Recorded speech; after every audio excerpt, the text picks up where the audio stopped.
Good afternoon. Good afternoon. Thank you.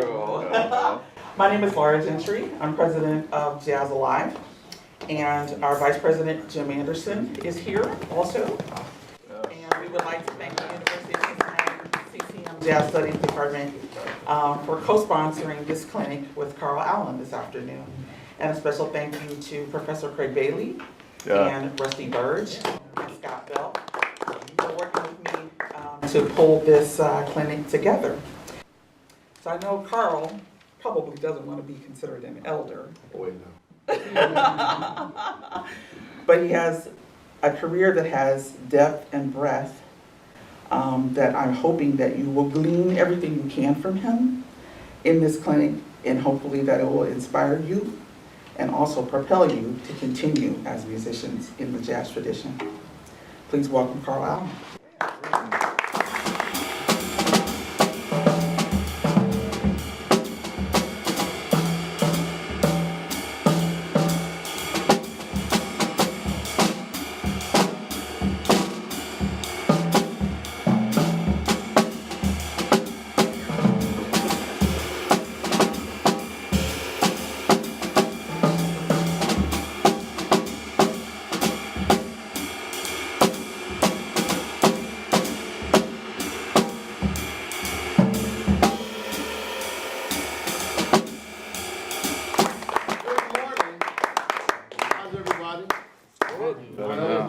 Just to say hello. So I use that just as a basis or kind of a starting point, just really to kind of introduce myself and my conceptual approach to playing the instrument. And I will preface it by saying that in no way am I suggesting that this is how everyone should play. And I do think at some point in your growth and development, you should get to a point to where you have to ask yourself, how do you hear yourself representing on the instrument? That's very different from this is how the drum should be played. Right? Because it's a lot of different approaches to the instrument. But for me, I've always seen this instrument as a melodic instrument, which is very different from how most people see the instrument. We see it as a rhythmic instrument. Drummers, get a stick pad. You can get one for $10. It doesn't have to be all cute and fancy like this one that make you drool. But I will tell you why it's important, and then we'll get back to the other thing. I'll tell you why it's important, and this is my travel bag, which means I'm just on a clinic tour, so it's a relatively small bag. I leave for Europe next week where I'll take a bigger bag, which just pretty much has more of the same. But the reason that I have all of the rods and the mallets and the sticks is not just because I get them for free from Vader, but it's about being prepared to meet the music where it is, right? So let's assume that you plan a gig and you only have sticks and brushes, but the music is asking for something like this, or something like this, or something like this. You will find yourself imposing yourself on the music as opposed to meeting the music where it is. And as for a drummer, this is our toolkit, right? And I can't tell you, as crazy as it may sound, how many times I've gotten calls for record dates or movie soundtracks or other things because someone said they saw me doing a gig with these weird looking things I was playing, and they're referencing stuff like this. And they wanted that kind of sound on that particular project. If we take now as the time.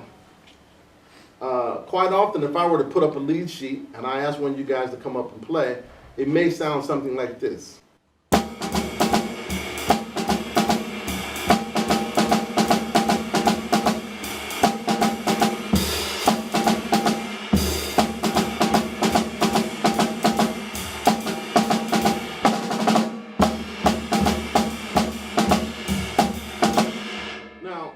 Aside from the fact that it wasn't swinging, what can we do to make it feel more like music?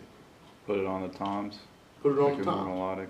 Okay. Well, Do less. okay. All of those things could work. More dynamics. Yeah, more Okay. dynamic. All right. The bass drum. So let's be, yeah. You know, I have this thing about specificity is the basis for cooperation. So being specific is really important. And all of you all touched on some, and quite often, it's not just about what the rhythms you're playing, and it's not just about the dynamics, and all those are important, but it's the balance and the dynamics between the limbs.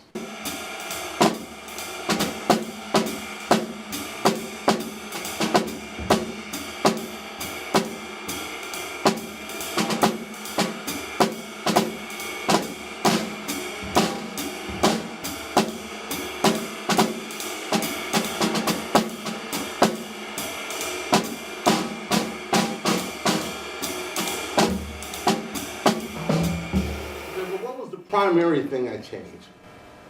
The accent. How what you played on the snare drum? Like it wasn't just the melody flat out on the snare drum. It was spread out along the drums. Okay. Good observation. Anything else? Anyone else? Mr. Zeppelin? Space. Space? And yeah, the way you were like balancing the volume of your snare to your ride was always on top. Uh-huh. Okay. And you were just like, So- yeah, just okay. kind of hitting the snare.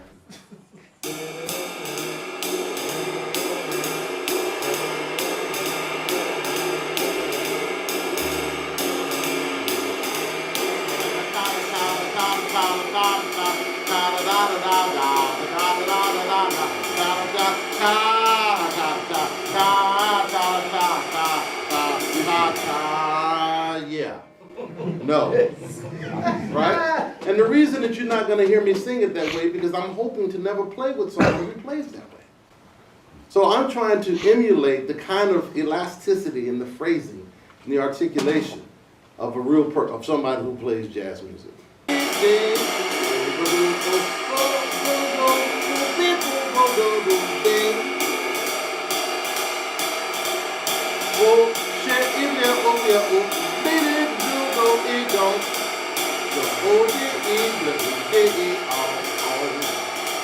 So I'm trying to emulate stuff that I've heard, right? Any great jazz musician is a great thief. Now, I'm not saying you're going to 7-Eleven taking a Snickers, but we're going to steal stuff, right? All of the stuff that's been put out here via recordings, or live performance, whatever, it's out here on loan. It's out here for us to be able to take it and try to figure out how can we use it to increase our own vocabulary.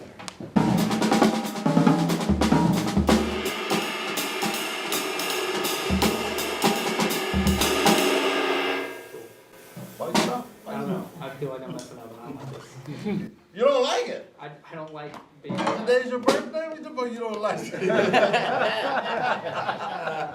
So what happened? I don't know. I just feel like I'm being judged hardcore right now. Called life. It's good. Right. So you okay. So we could have brought any number of you guys up, and maybe the same or similar thing would have happened, right? Because what's my intent is to take you outside of your comfort zone. Yeah. So I knew when you played fours, you were comfortable, right? As soon as we throw something else in, because here's what happens. When we learn to play jazz, we get comfortable with 4 and 8 bar phrases. A lot of tunes are based on 4 and 8 bar phrases. But now, you got this crazy guy from New York coming in talking about 6s and 3s. We kept going. We would have been some 5s and 13s and stuff, right? So what we tend to do in that situation, to make ourselves comfortable, we take our 4-bar idea, and now we're trying to stretch it to 6. And we're trying to condense it to 3. The way you practice is going to reflect itself when you play. And so we have to practice those things that make us uncomfortable so that when we get in uncomfortable situations, we can be a little bit more comfortable. Does that make sense? Yeah. Right? But what we tend to do, because music is therapeutic for us, we sit down and we play the stuff we already know what we can do. We go on a gig, and it's like, oh God, now what am I going to do? Because we haven't practiced those things that we are not comfortable with. So you have to practice those things. And it's not just you.